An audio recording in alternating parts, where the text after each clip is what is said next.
someone holding equity in the company. Okay. And like someone holding debt, someone holding equity. And what about employees? Do they have interest on this company?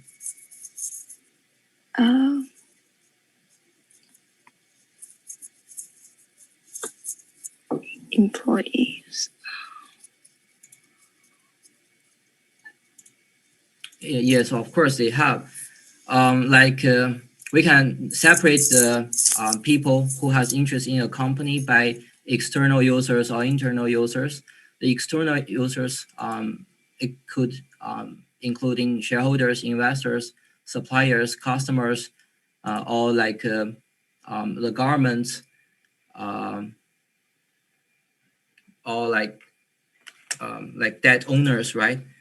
Banks, like banks who send debt to this company, and also debt owners and the government. They need the tax. They need to know what is the revenue of this company. Also, like the pollution of this company, because they care about the environment and the social responsibility, right? And internal users, including managers and other employees. For example, if this company's revenue increased a lot this year, everyone can get bonus. So they might also have an interest in this company. And also the employees, they will care about the default risk of this company. That is close related with their jobs security. Okay. And the sub-question 3 is, what are the limitations of accounting information? In your lecture, it told that the cost of providing all information to capital markets are sometimes higher than the benefits, because some information is hardly to describe, and you hardly to provide every information. You hardly to provide the informations in detail. It has a big cost. And the second is non-qualifiable information could be omitted in financial statements. Information about customers' loyalty, corporate culture, or environment responsibility may not be directly displayed, but it's very important for those like suppliers and employees. So the suggested answer include more of it. It said that only provides financial information about a business. Sometimes decision cannot be based on financial information solely. It is exactly same with we have just said. Non-qualifiable information could be omitted. And the second is history perspective. So it may not be reflective of future direction of a company. Later we will discuss what is usefulness of accounting information, and because it is a history perspective, so it may has a limitation. And historical cost assumption means that assets are reported on their original cost rather than current market value. This is also very important limitation, and we will later discuss this on the question 3. The first is ignores contextual factors such as political, technological changes, or strategic goals of the company. And the fourth is different accounting standard used in some parts of the world. So different countries, they have different accounting standards. They might have some difference in the detail, like how to process the depreciation, and how to calculate like social responsibility or environment responsibility is different. So even the same company, their accounting figures might be different in different part of the world or different time. Okay. Let's see the question 2. Explain what is meant by relevance, faithful representation, and comparability, and how they make financial information useful. Okay, so Who is I asking last? Huang Chendong. Did I ask it? Did I ask you?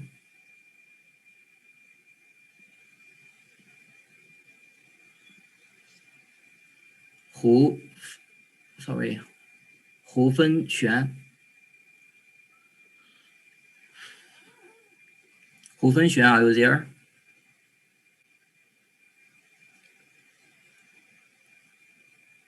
Vincent So. Vincent? Yes. Yes. Just explain what is relevance to me. What is meant by relevance?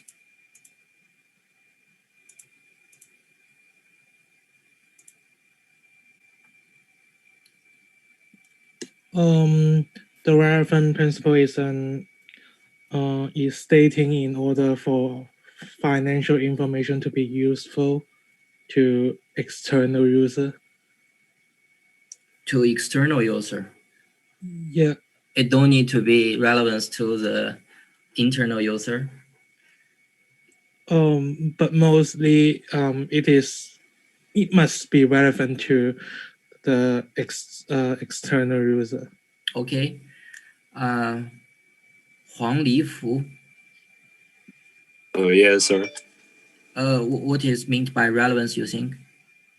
I think relevance refers to information's capability of making a difference in the decision made by users. Okay. What is a specific needed of relevance? What is a specific description of relevance? Information is relevant if it has predictive value or confirmatory value. Or both the relevance of financial information is affected not only by its nature but also by its level of utility. Okay. Your answer is correct. And Carol, are you there? Yep. Hi. What is meant by the faithful representation? I think that means the accounting should to cannot do the sorry, I don't know how to say it. Okay. What do you think this question is about? What is this question asking you what is meant by relevance, faithful representation, and comparability? What do you think this question discussed about? Like what kind of part in the conceptual framework?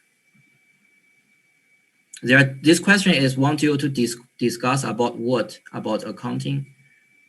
Maybe yes, and I think its task should to write the true should give the true information to the in the report.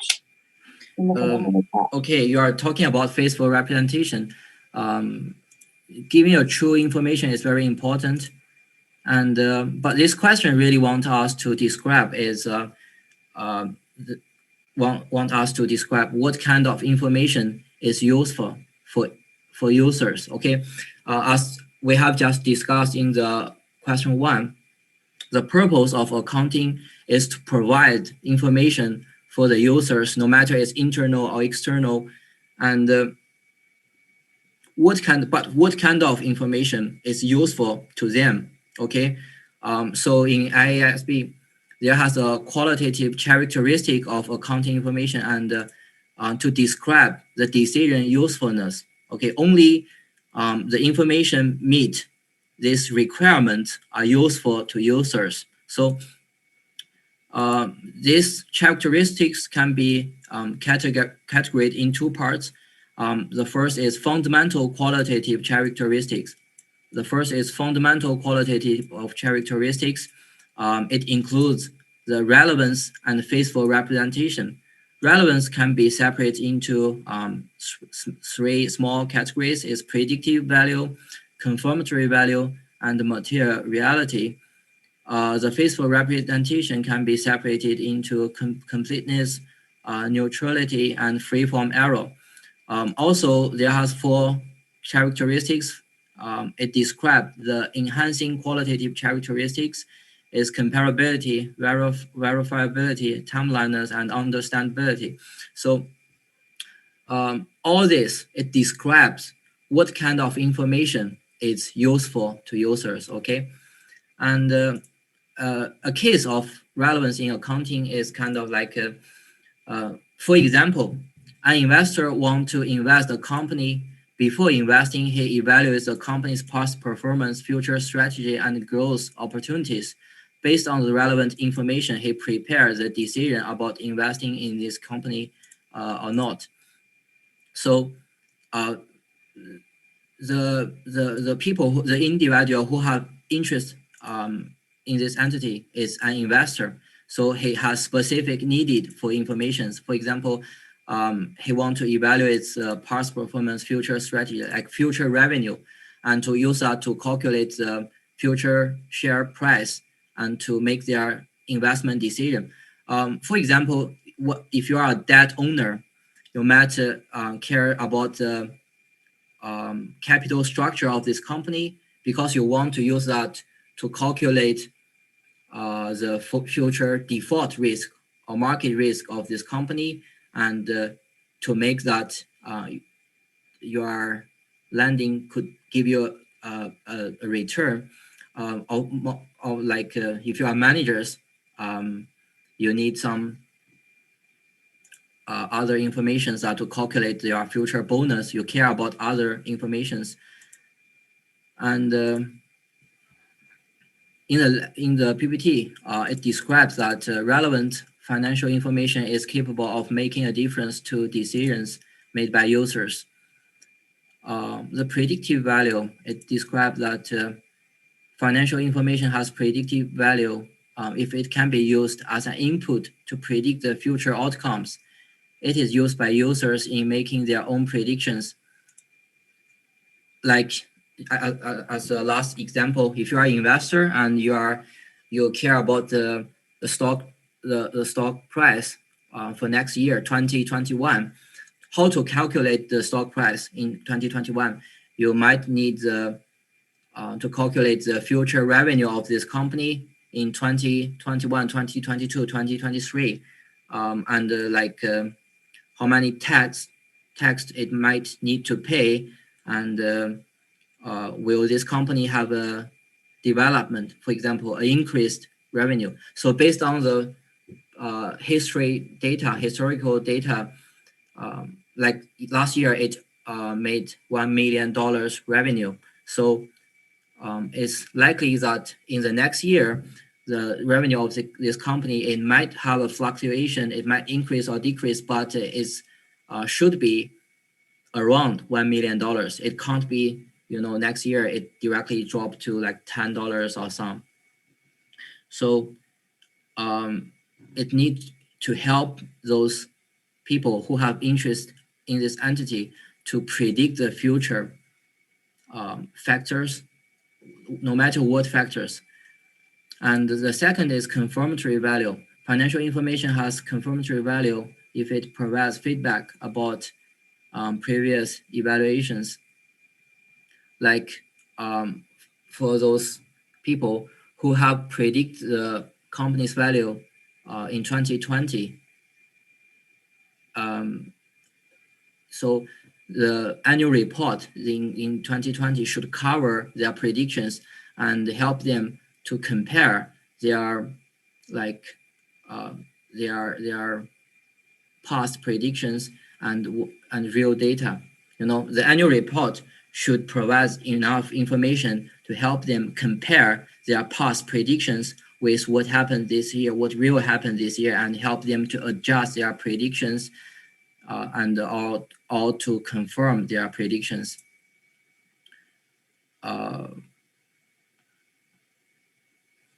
predictive and confirmatory values. Predictive and confirmatory values are interrelated. For example, revenue information for the current year, which can be used as a basis for predicting revenues in future years. It can also be compared with revenue predictions for the current year that were made in the past years. Okay, materiality. Materiality is kind of characteristic that describe the importance of information. For example, if you are like a normal company, toilet paper might be a cost for your company. Okay, toilet paper to help employees, but this cost is neglectable, so you don't need to use like specific heading to describe the toilet paper, and one to calculate the like depreciation of toilet paper. You can use some like simple method, like just calculate by the time span of toilet paper, as simple as possible, because this factor is neglectable in the total cost of this company. But imagine if you are a company that toilet paper count most of your cost, then you need to try some specific methods to calculate depreciation of toilet paper, and you need to like count or credit toilet paper in a separated headings so as to provide enough information to the users. And materiality is hard to judge by a common standard. It's usually analyzed in specific scenario. Okay. And faithful representation. Representation is a most modified part. This is the most modified part in ISP. Financial reports represent the effect of economic activities in the world and numbers. In words and numbers, a faithful representation would need to be complete, neutral, and free from error. The complete means that a complete disclosure of relevant information, so to help users to better understand the financial situation. I want to give you a good example here is, for example, a company, they get an asset for free from government subsidies. So it's very logic that accountant credit this asset value as zero, because you don't cost anything for this asset. So it could count the asset value as zero. But this closure is useless for users because although the cost of this asset is free, but credit is fair value or its market value can better reflect the change of company's market value.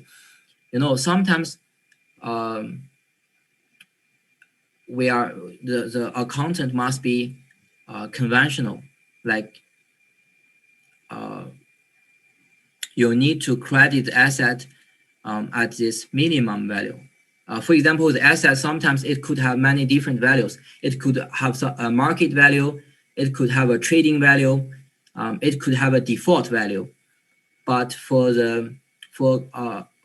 but in accounting, because you need to provide information for external user and internal user, sometimes we assume that the external users are more important. So we need to provide the information in conventional standard. So imagine they have a market value, which is the highest value, and trading value in the middle, and the lowest value is default value. So in accounting, usually we provide the default value or trading value. We don't provide the market value. So the neutral characteristic means the information has not been slanted, weighted, emphasized, de-emphasized, or otherwise manipulated to increase the probability that financial information will be received favorably or unfavorably by users. Which means that you can't manipulate any figures, because when a company provides annual report or provides a statement of like financial position or other statements, they can highlight some kind of information, or they can de-emphasize some information, but it's not a lot. Although many believe neutrality is impossible to achieve because the goal of financial information is to help users make decisions, and a tool with a goal cannot be neutral. ISB argues that financial information is to help users make decisions but not lead them to a specific decision. So, like we have just discussed, the goal of accounting is to provide information for the users. So sometimes we definitely need to emphasize some information. Okay, for example, as the example of toilet paper, one is not is neglectable in some company. We will omit this factor or calculate by a simple method. Calculate toilet paper by simple method. But in some company, we need to highlight it. We need to emphasize the toilet paper and use better ways to calculate the depreciation of toilet paper. So you can see we already manipulated some part of calculation because we want to provide users information. So because the purpose of accounting, we have to manipulate some information. But scholars said that when a tool has a goal, it can't be neutral. But the ISB, okay, their concept on neutrality is not means that you don't need you can't do anything on the information. It just said that the financial information you provide financial information to help users make better decision, just not lead them to a specific decision. Then it's neutral. Okay. And freeform error, the third chapter of faithful representation is freeform error. You need to know the faithful representation. The freeform error. Sorry, this is not true. The freeform error does not mean the information is 100% accurate. Freeform error means that there are no material errors or omissions in the description of the event or transaction, and no errors in the process used to produce the reported information. So, as the girl just said, the accounting should be reliable. It can't have a fault in calculation or a miss of data. This is a description of freeform error character. Okay, but it doesn't necessarily need to be 100% accurate. Imagine that when you provide the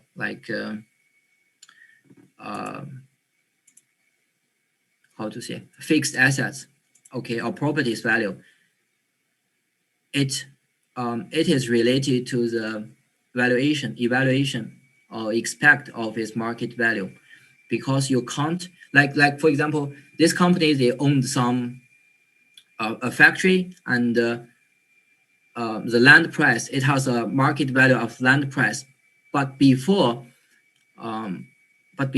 like selling this factory and get a real trading value, so the land price is just an kind of expected trading value. Okay, the land price is a kind of expected value. You have used some method to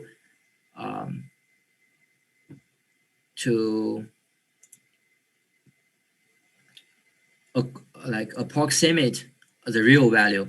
It can't be it cannot be 100% accurate. But if you provide the method you used to calculate to make the valuation, and also you provide the data to make the valuation, then this figure could also be is freeform error. Okay, like the amount is described clearly and accurately as being an estimate, and the nature and limitations of this estimating process are explained, and no errors have been made in selecting and applying an appropriate process for developing the estimate. Okay, so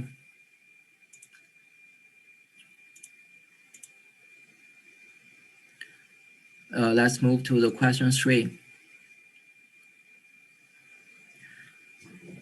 The Transom Trading is a retailer of motor spares and accessories. In each of the following, decide whether the item should be included in the statement of financial position at 31st March 20X2, and if so, what amount and under which heading?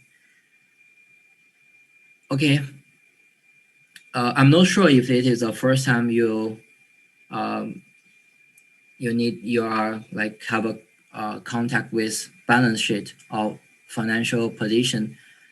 I want to give you an example what the real like financial balance sheet looks like. This page is Harley Davidson. You know, in question 3, Transom Trading is a retailer of motor spares and accessories.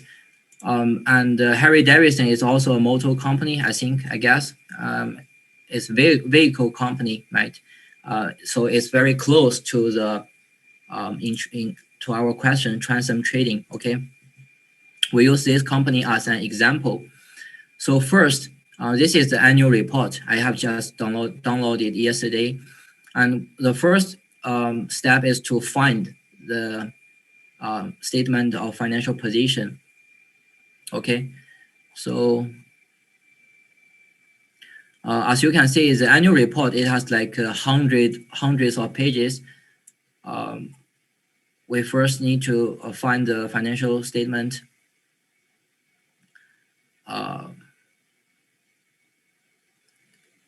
Here, consolidate financial statement and the supplementary data. Okay, financial statement, all 3 major financial report are included in this item.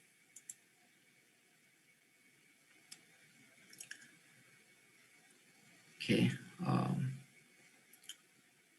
Luo Jiayi, did I ask you? Luo Jiayi?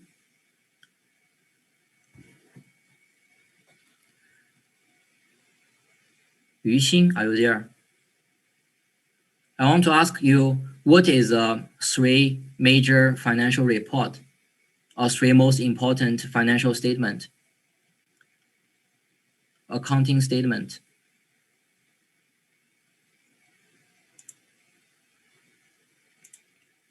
Maybe the statement of financial position and the statement of the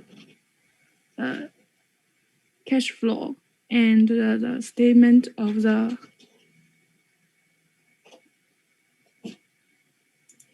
Income. Okay. yeah. Yes. They have 3 major statements. The first is a statement of financial position. This is its current name. You know, in old days, it has some different name like balance sheet or the statement of financial condition. Balance sheet, statement of financial condition, statement of financial position. This is the same thing. Okay, this statement that describes the asset of the company and the liabilities or equity of the company. Okay, and the second is statement of cash flow. The third is statement of income. Okay, I think you will learn it later. I'm not sure. So, but today we only discuss the statement of financial position, and in this annual report, the statement of financial position is here, consolidated balance sheet, because they have many different names. And balance sheet is also one name of statement of financial position. Okay.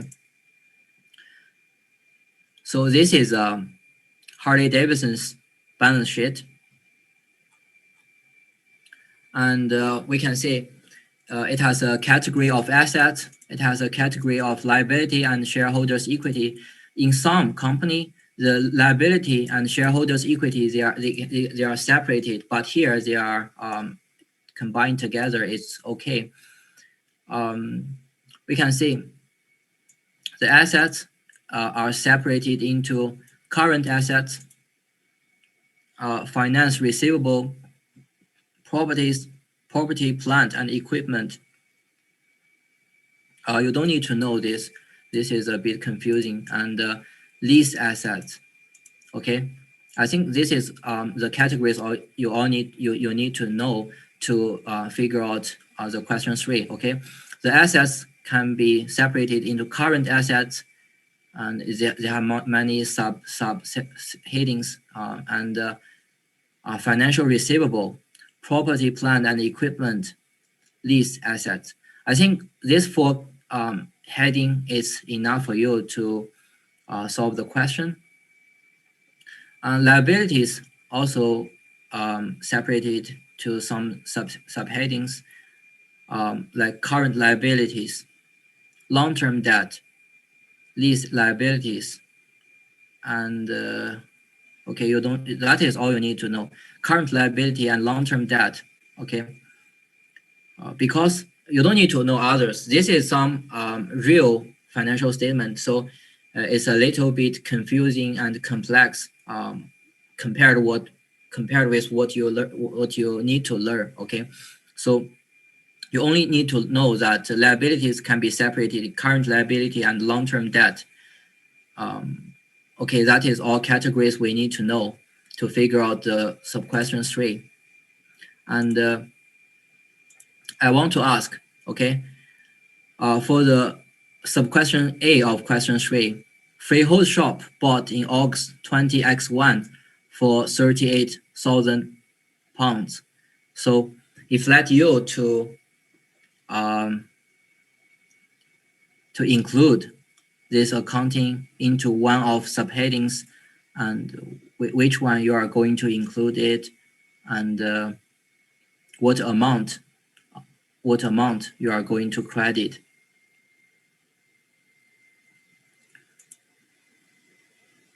Lin Jingbing. I think it should be included in asset. Yeah, asset, and which heading? Current assets, finance receivable, property, plant, and equipment, or leased assets? I think it's for property, plant, and equipment. Yes, it's for property. Yeah, you're correct. The suggested answer of this question, wait a minute.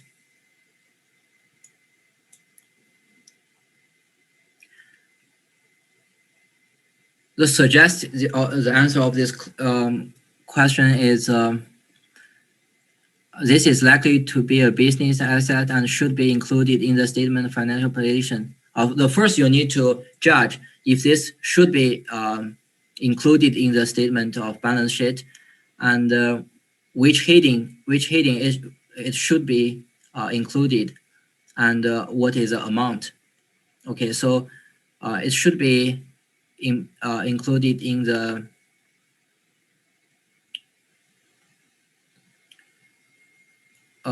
okay, so the suggested solution said it should be included, has a separate name, separate heading, like freehold shop, amount of blah blah blah. But okay, in our cases, I think it's appropriate to include the fixed asset into property, plant, and equipment. Also, Lin Jingbing, what is the amount you think you want to credit? $38,000. $38,000. But you need to pay attention, like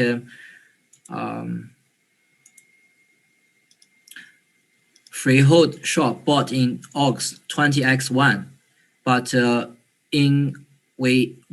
date we issue this accounting is 20x2, 31st March. Okay. Okay.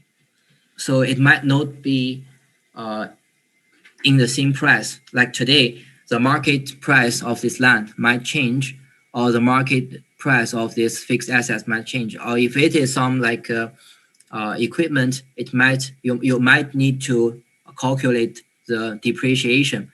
Okay, so the value of this fixed asset might not equal to $38,000. You might need to calculate the market price fluctuation or adjust for depreciation. Okay. Okay. And so question B, a loan of £30,000 take out to buy the shop in August 20x1. 静怡 I'm here. Do you think a loan of £30,000 should be included in this financial position, statement of financial position? I think it should. And like what headings?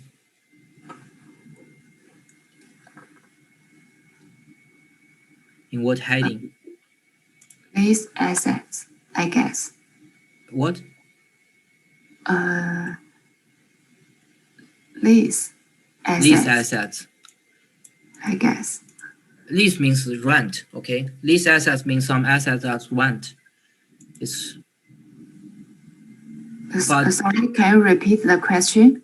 a loan of £30,000 take out to buy the shop in August 20x1. You know, in sub-question A, we have bought a freehold shop.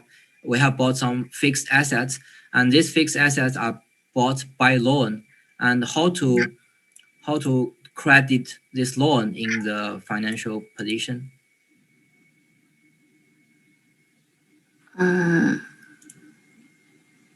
First, you need to consider a loan is your assets or liability or equity. Liability.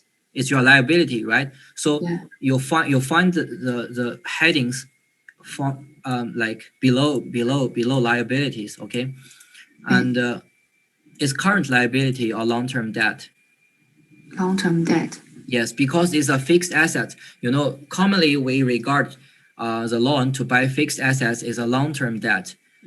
Okay, and something like bank overdraft or inventory cost is current liabilities. Okay, so you're correct. Your answer is correct, and in the suggested solutions, it said if business owns a shop, blah blah blah. Basically, it tells you that a loan to buy fixed assets should be included in long-term debt. So the amount is £30,000. And so question C, goods on the shelves at the end of day on 21st March 20x2, these goods had a release value. This good has a resale value of £12,000 and had been purchased by Transam Trading for 8,000. 孙逸伦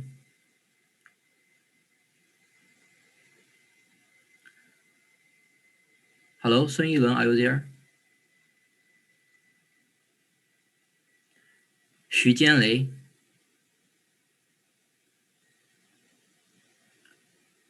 徐坚雷, are you there? Jack. Okay. Anyone here? Anyone still stay here? Robin, are you there?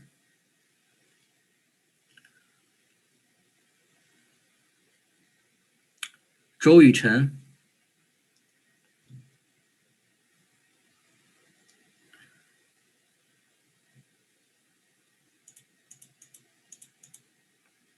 So second time, Carol. Oh, hi. Hi. Goods on the shelves. Do you think it should be included in the balance sheet? Goods in the shop. Yes, I think it's belong to the inventory, so I think it's to writing the report. Yeah. But what is the amount? So you think it should be included in the financial balance sheet, and the heading is inventory, and but in what amount you want credited? What amount? You mean debit or credit? because this good had a release value, a resale value of $12,000, 12,000 pounds, and it purchased by the price of 8,000 pounds. So you think how to credit this inventory, 12,000 pounds or 8,000 pounds? 12,000 pounds. 12,000. You think it should be 12,000 pounds, right? Yes. So you made a mistake here. Like one asset, it have many different values. Usually, accountant should follow the conventional standard or conventional requirement, like you count the minimum price of these assets, because there are some internal users and external users. For external users, especially like shareholders, debt owners, banks, they want you give them the most reliable information. Like this good, the market value, it could be $12,000, but what if the company default tomorrow? You need to selling the assets and to repay the debt. In this process, it might not equal to the resale value. A better example is like if you are some luxury products company like Louis Vuitton, okay? The clothes you made are in very cheap price, maybe 100 pounds each, okay? But the sale value, the retailer value could be like a million each, okay? It has a big gap between the real like default price or the selling price. The thing you need to know is for accountant, you need to base on real trading value, not a conceptual value, because the resale value is just a conceptual value. It's set by the managers or set by the company. It's not a real trading value. So if you like credit the asset in like a conceptual value, it's very easy to make fraud. Like for Louis Vuitton, I can claim my clothes worth $1 million or like $2 million. It's free. It's very like it don't have a certain basis of my claim. So when you are a accountant and you are calculating the inventory, you need to calculate it by the minimum price of this asset. So usually it's a real trading value. So it's 8,000 pounds. Okay. Oh, yes, thank you. Okay. The sub-question D, delivery one costing $6,000. Costing 6,000 pounds, which the company ordered 20th March 20x2 and paid for 30th March, but which was not delivered until 5th April 20x2.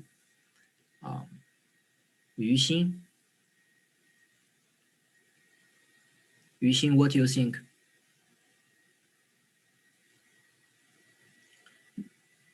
Oh well, sorry, I am You have no not idea? clear about the question. Okay. It is a delivery van costing 6,000 pounds. Do you think it should be included in assets? Do you think it should be included in balance sheet? It's not delivered to you, but you already paid for it. No.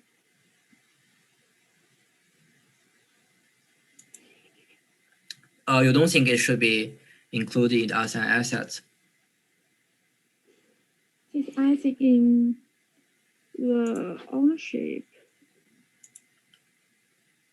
So okay, this is some like very easy made mistake. The thing is like when you paid for an asset, you already got ownership. Although it's not delivered to you, but you already own it. It may be in the delivery guy's hand, but it's all in the like inventory of the company. But once you paid for these assets, you already have the ownership. You immediately have the ownership of these assets, although it's in the ship. But the van, that van in the ship not delivered to you, but it's still owned by you because you already paid for it. So maybe you can like have a different answer? Yeah. I told you that once you paid for assets, you immediately owns it in accounting. You don't need to get it. So it should be included in the asset. Assets and which heading? Current assets, finance receivable, or PPE, or lease assets. I'm not clear about what kind of the asset. It should be included in PPE. Okay, it's equipment. Because it's a delivery van, it's not cash, it's not like finance receivable, it's not lease assets. So like the factory, the company's building is PPE, like the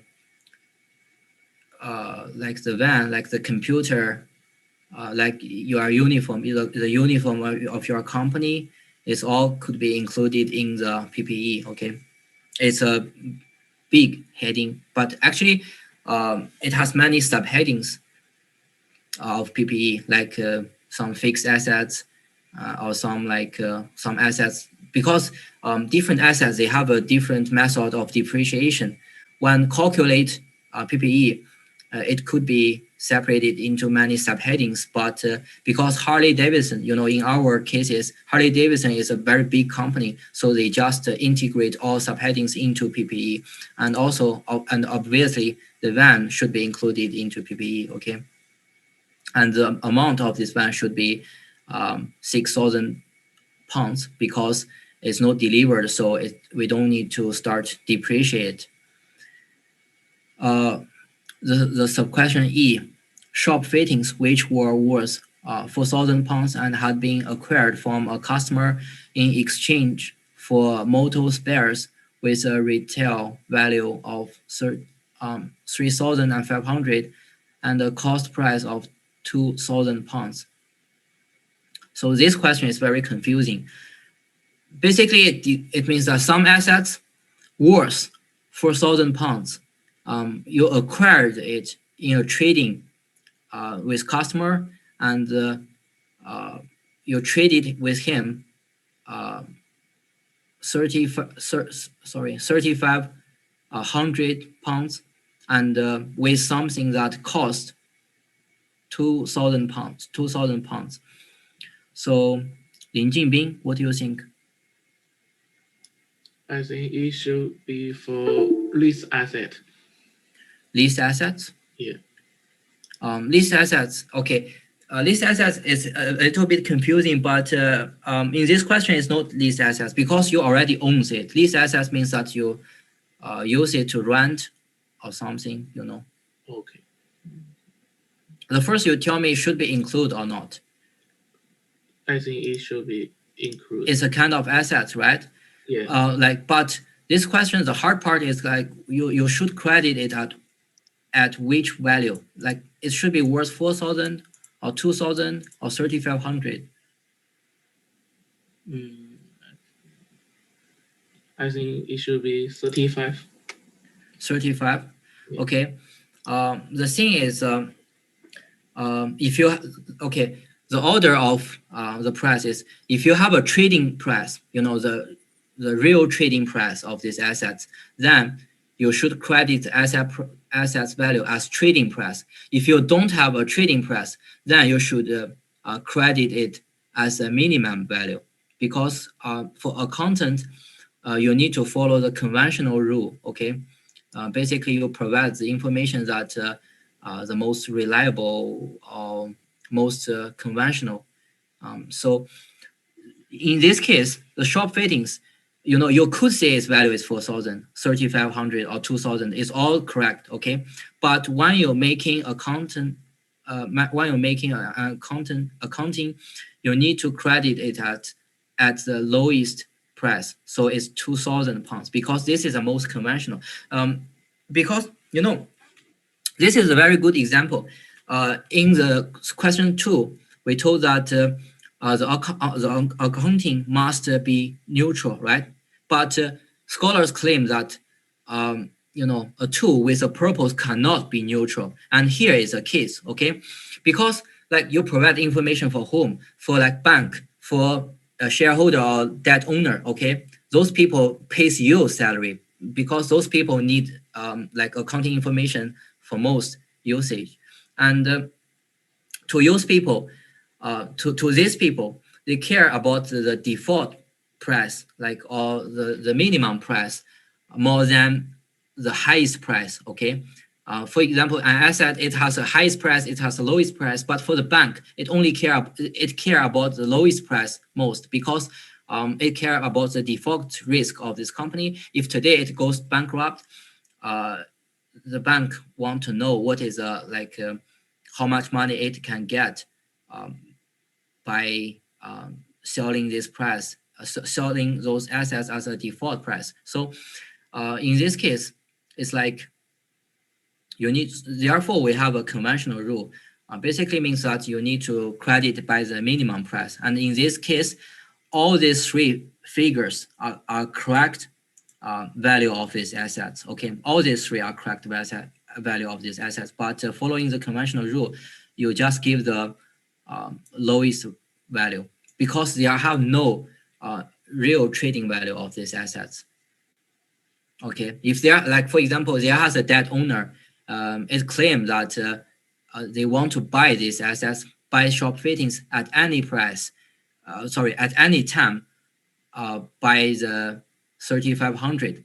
So this could be say is a real trading price because you can selling this asset to others at any time at this price. Therefore, you should count